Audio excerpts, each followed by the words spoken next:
77 میں جب یہ بلدیہ عظما بحال ہوئی ضیاء الحق صاحب کے دور میں، اس میں ہم نے صحافتی نشست پر الیکشن بھی لڑا۔ اچھا، ظہور حسن بھوپالی شہید رحمت اللہ علیہ وہ ایک اخبار نکالتے تھے افق، اس میں روحانی کالم لکھتا تھا۔ اچھا، اس اعتبار سے صحافت کی نشست پر میں کونسلر بنا، اور پھر اس کونسلر بننے کے بعد تعلیمی کمیٹی کا چیئرمین بھی بنا میں۔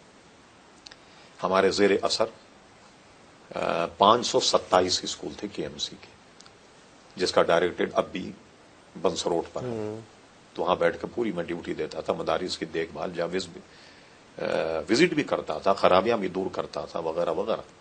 جب الیکشن کا اعلان ہوا تو میں جمعیت علماء پاکستان کے ٹکٹ پر کورنگی سے میں نے صوبائی اسمبلی کا الیکشن لڑا۔ وہ کمپین چل رہی تھی تو الیکشن ملتوی ہو گیا۔ اس طریقے سے یہ سارا سلسلہ سفر جو ہے وہ بڑھتا رہا۔